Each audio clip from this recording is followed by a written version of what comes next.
Vocês vão notar que eu vou tentar correr um pouquinho com a palestra, elas são um pouquinho mais curtas, então ela tem que ter 40 minutos ao todo, sendo que os últimos 10 minutos a gente não pode usar para as pessoas poderem sair de uma palestra e ir para outra, então ela tem que ter meia hora tudo, incluindo a parte de perguntas. Então eu vou tentar correr até para conseguir liberar um pouquinho de espaço para perguntas.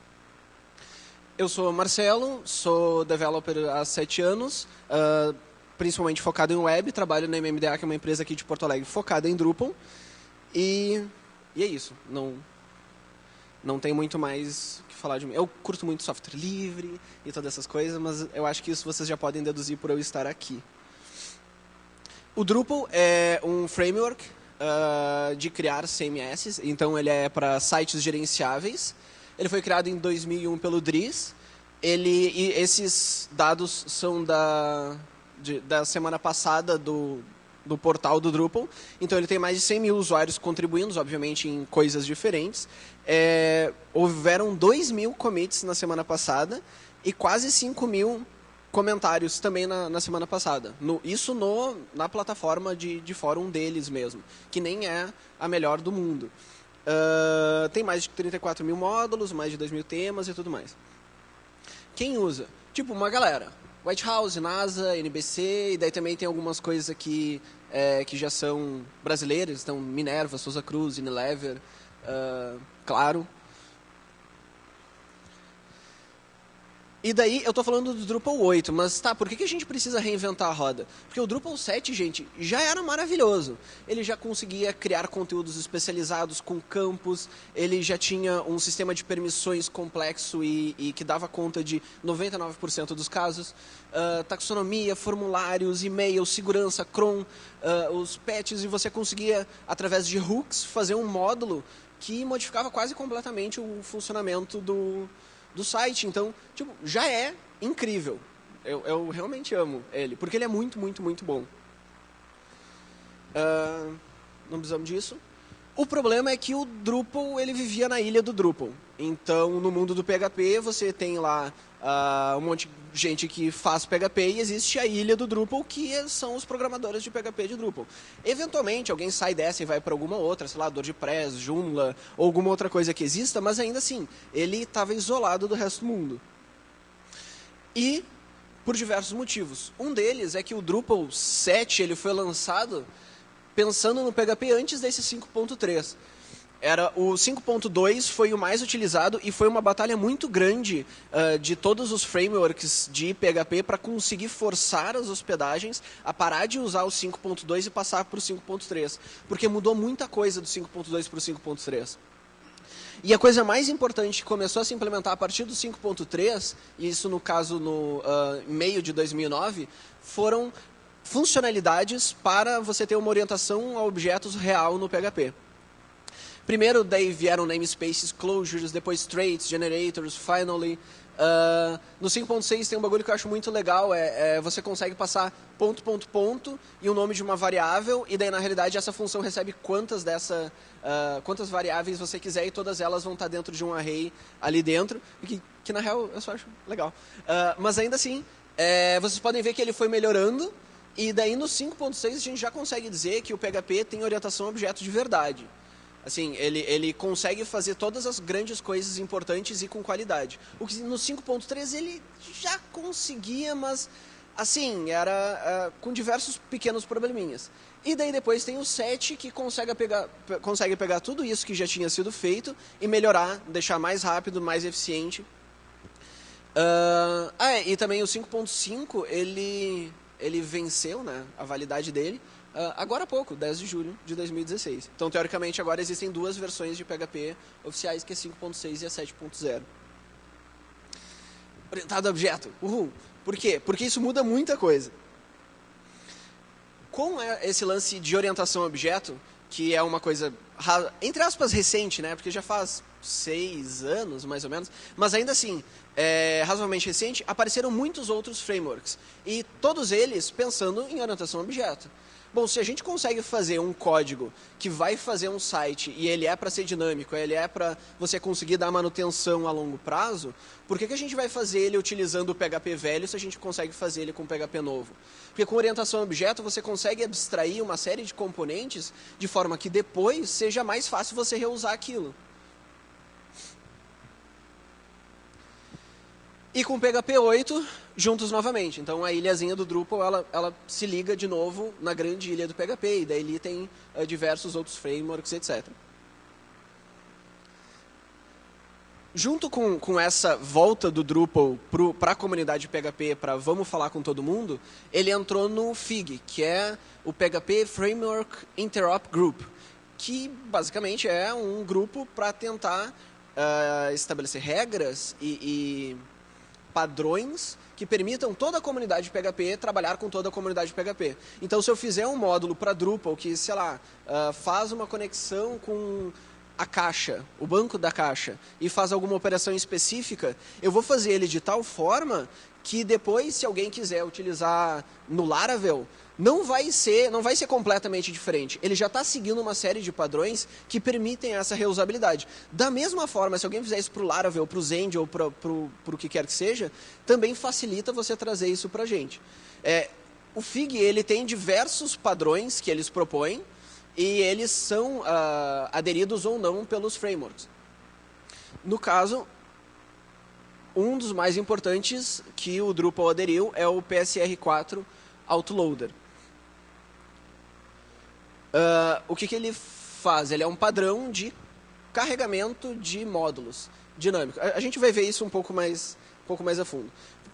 Por que a gente consegue fazer ele? Porque agora existem namespaces. Então, quando eu estou chamando ali class sample controller, esse sample controller é uma classe com um nome específico. Antes de existirem namespaces, ninguém poderia ter duas classes com o mesmo nome. Porque o PHP ia carregar tudo junto e ele ia entender tudo como a mesma coisa e não ia funcionar. Então, se naquele módulo que eu tinha feito, naquele código que eu tinha feito que se conectava com a caixa, eu fiz uma classe chamada user, que é o usuário, bom, provavelmente vai entrar em conflito com alguma das outras 1000 classes user que qualquer outra pessoa em qualquer outra biblioteca faria. Agora, com namespaces, eu consigo dizer qual é a classe de usuário que eu estou utilizando. É a classe de usuário do namespace do Symfony Component, sei lá, da aplicação essa que faz o módulo da caixa. No Drupal, o que isso significa? Isso significa que quando eu quiser fazer um novo módulo, eu então vou colocar dentro de módulos, tá? Ali é uma pasta do Drupal 8 aberta, daí tem módulos, eu vou criar um módulo chamado Hello World, e daí dentro de Hello World eu vou criar uma pasta source, que é onde eu vou colocar todo o meu código fonte, ou ao menos o principal dele, dentro dela controller, e daí um Hello World controller. E automaticamente ele vai saber, e ele está seguindo o padrão de que aquilo ali é realmente controller. Obviamente, eu estou declarando também esse controller ali no Hello World YAML, esse YML, que ele, no caso, ele está declarando todas as classes importantes do meu módulo e os serviços e tudo mais. Mas ainda assim, o resto do padrão dele está seguindo o PSR4. Uma outra coisa importante é o Dependency Injection. Eu ia colocar só uma injeção, mas eu achei o gatinho bonitinho. Qual a ideia? Por exemplo, daí nessa minha conexão com o banco da caixa, eu tenho um certo momento, eu vou fazer a conexão, vou lá, pergunto, ok, o usuário conseguiu debitar, não conseguiu debitar, tá, mas depois eu preciso salvar no banco de dados do meu site, o que aconteceu, funcionou, não funcionou, deu erro. E daí, nesse caso, a minha classe, essa de user, que está se conectando com o banco, ela também precisa... pois é, ficou ruim, né? Com o banco e o banco. Ela está se conectando com o banco da caixa, ela precisa salvar no banco de dados. Ao invés de eu pegar e declarar dentro da minha classe, abre o banco de dados e etc., ou até chamar via services do Drupal, eu quero a conexão com o banco de dados, eu vou lá e digo para o Drupal, olha só, a minha classe ela precisa de uma conexão com o banco de dados. Ela precisa de uma classe que vai fazer log. E daí essa classe que vai fazer log, ela precisa ter uma função log que daí eu vou logar o que está acontecendo ou não. Então, eu não estou declarando qual é a classe que eu vou utilizar. Aliás, eu estou declarando para o Drupal qual é a classe que eu vou utilizar, mas eu não estou instanciando ela dentro da minha classe. Isso quer dizer que se eu vou fazer uma classe que precisa de uma conta, que vai ter uma conta, que vai ter operações básicas de conta, de salvar e, sei lá, quais outras operações, deletar ela de repente, no constructor da minha classe, eu digo que eu preciso de uma count interface. E daí eu declaro ali que o nome dela vai ser conta. E depois eu coloco ela para dentro do meu objeto. Isso quer dizer que quando o Drupal for carregar essa minha classe aqui, quando ele estiver fazendo a construção dela, ele já vai ver, ele precisa de uma count interface. E a count interface, na realidade, é uma classezinha extra que só está definindo quais são os parâmetros que essa conta precisa ter. Quais são as funções. Precisa ter save, delete, modify, sei lá, quais são os parâmetros. Mas ainda assim, precisa estar implementando essa interface. E essas interfaces, já existem diversas delas implementadas, ao menos para a maioria das coisas básicas, e de conexão com banco de dados, de mailer, etc. Então, eu consigo dizer que eu preciso de alguma coisa só fazendo aquilo. E daí, se essa conta ela vai ser a minha classe de conta que eu fiz, ou uma classe de conta que outra pessoa fez, não faz diferença. O que me importa é que ela tenha aquela função, save, ela tem aquela função, load, ela tem aquela função de delete. E isso funciona com a ideia de services. De forma meio simplificada, um service é qualquer objeto PHP que faz alguma coisa de forma global. Então, a conexão com o banco de dados pode ser considerada um service. Uma classe que gerencia usuários pode ser considerada um service. A classe que envia e-mails também. Só um segundo.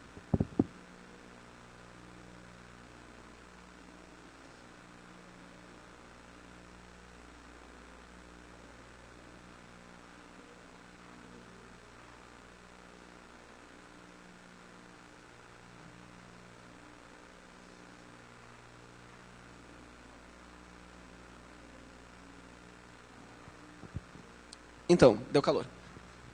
Continuando. Na prática, como é que eu declaro um service? Eu vou lá e crio, naquele Hello Controller, eu vou criar um YAML, e nesse YAML eu vou estar dizendo que vai ter um service chamado Language Manager, e daí eu digo qual é a classe dele e quais são os argumentos. E até esse arquivo aqui, ele não é PHP. Isso é uma coisa também importante. Ele é YAML, YML. Isso é um formato de texto que foi inventado para tentar fazer fácil que seres humanos consigam ler e entender o que está acontecendo, sem depender de conhecimento prévio na linguagem. Então, qualquer um consegue, com um pouquinho de prévio, entender. Isso é um Language Manager, daí ele tem 2 pontos, e depois aquele espaçamento que ele dá lá é importante para dizer quais são as coisas que estão dentro do Language Manager.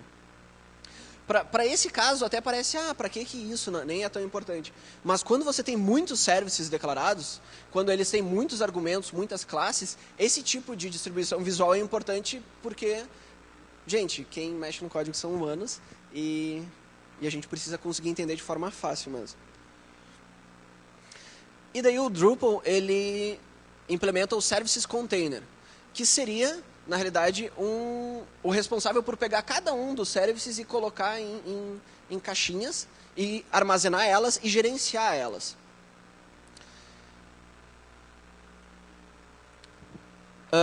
Aqui seria como eu chamaria um service direto, né? Então eu vou, por exemplo, eu quero uma conexão e eu chamo o /Drupal, então ele vai pegar a classe principal do Drupal, 2 pontos database, ou também poderia ser service, abre parênteses e coloca ali entre aspas database. No caso, esses services, esse date ele é uma key, é o nome mesmo do teu serviço, e ele é genérico e precisa ser único, né? Mas isso casa perfeitamente com isso daqui, porque agora, quando eu estiver declarando essa outra classe que precisa de uma account, o Drupal ele vai conseguir saber que existe uma conta específica, existe um service de account que já foi declarado, e é então para usar ele. Por que isso é importante? Porque daqui a pouco, eu declarei aqui na minha função que eu preciso de uma account, mas daqui a pouco eu preciso de uma account, e essa account ela precisa de uma conexão com o banco de dados e o mailer. E o mailer precisa com a conexão do log e alguma coisa do sistema. E daí o sistema precisa... Então, ele vai empilhando, daqui a pouco, para você conseguir gerenciar essas injeções de dependência, acaba dando muito trabalho. Todos os frameworks, esses modernos de PHP, eles implementam de alguma forma uma solução para isso. De forma que você vai lá e instancia a tua classe através dele, então você diz para ele, eu quero instanciar minha classe lá. E daí ele vai pegar o construtor dela, vai ver quais são todas as outras classes que ele está precisando, e daí ele vai ver onde é que elas já estão instanciadas, e se elas não estiverem instanciadas, ele instancia elas. E daí fazendo isso recursivamente, daí no final você não precisa estar se preocupando tanto assim com qual é exatamente o banco de dados que ele está recebendo, aliás, com instanciar o banco de dados para ele receber, porque o Drupal ele vai fazer isso por ti, ou os outros frameworks também, mas de formas parecidas, né? Uma outra coisa importante também é que agora ele está usando o HTTP kernel do Symfony.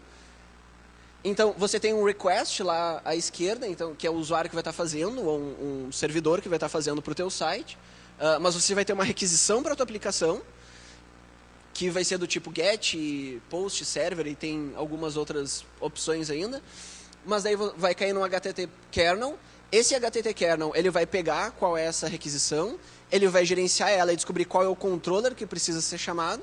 Ele chama lá o controller, passa os argumentos, pega essa resposta e devolve como resposta. Só que notem que ele pode retornar um HTML, um JSON, um status code ou qualquer outra coisa. Ele não é obrigado a devolver um HTML. No Drupal 7, por causa da própria implementação dele, você só conseguiria retornar ele como HTML. Agora ele é aberto. Isso é importante porque existem diversas APIs que não esperam você ter um HTML, esperam um JSON, esperam alguma resposta, sei lá, um XML ou alguma coisa diferente.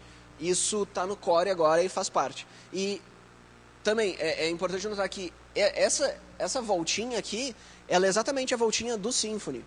E eu copiei do site do Symfony. Porque é igual, se você vai olhar como é que é instanciado e gerenciado o index do Drupal e o index do Symfony, é a mesma coisa. A única diferença é que o Drupal ele implementa o HTTP kernel parecido. Por quê? Porque ele coloca algumas coisinhas dele. Mas fora isso, é literalmente o código deles. Uma outra coisa muito legal é o Drupal Console, que até teve uma palestra hoje mais cedo, eu não sei se vocês puderam ir. E uma das coisas legais dele é que você consegue gerenciar o site e fazer muitas coisas pelo console, sabe? Pelo terminal. Então, eu quero exportar configurações, eu quero gerar código novo, eu quero fazer uma sincronização. Tudo isso você consegue fazer. E o próprio Drupal Console é em cima do console do Symfony, que também é um código que a galera do Symfony fez para conseguir fazer isso com os sites deles. Daí daqui a pouco, mas vocês só estão usando os bagulhos dos caras, não estão ajudando. Não, existe também bastante coisa do Drupal, e a galera do Drupal também foi lá e ajudou em diversos códigos do Symfony. Até teve alguns, se não me engano, o Guzzle, para deixar mais estável, algumas coisas assim. Mas essa possibilidade de um código ser feito, e daí você não precisa reinventar a roda, eu não preciso reinventar o código. Não preciso criar a minha classe de console porque vai ser a classe Drupal de console. Não, porque já existe uma que é excelente. A gente usa ela e quando a gente achar algum bug, a gente corrige nela e pronto. Então todo mundo consegue trabalhar mais num mesmo lugar e isso permite que a comunidade não só cresça, como se preocupe com outras coisas que não estão feitas ainda. E está na página principal dele agora, Proudly Found Elsewhere. Então, orgulhosamente encontrado em outros lugares. Exatamente por isso, exatamente por essa ideia de que não é o Drupal na ilha do Drupal. É o Drupal junto com a comunidade PHP. É o Drupal que faz parte da comunidade PHP junto com outras comunidades que também fazem parte.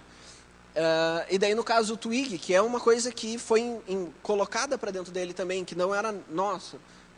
O Guzzle, o PHP Unit, que é uma ferramenta incrível de testar de forma concisa se um software está funcionando e continua funcionando depois de modificações. O CK Editor foi trazido também para dentro dele. Tudo isso é muito importante porque ele muda essa ideia de somos nós ou de somos nós e eles. Na realidade, só somos nós. Consegui correr um pouquinho. Ok, perguntas. Eu não sei se alguém fez perguntas pelo Macadu. Eu acho que isso é um... E é isso.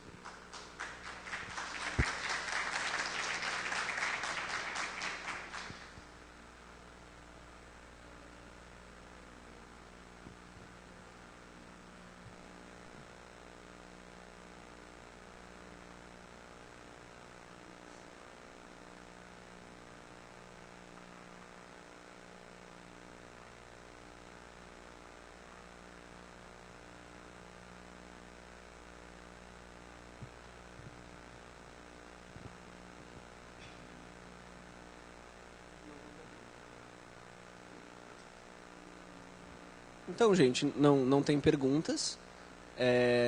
Essa foi a palestra, eu corri um pouquinho com ela. Eu posso continuar falando. Eu não me importo de continuar falando. Tá, então vou fazer um stand-up. Não, brincadeira. Nenhuma mesmo? Tá bom, então sintam-se livres para ir para a próxima palestra. Que é aqui, no caso, tá? Que é de Drupal também. Então não saiam. E é isso.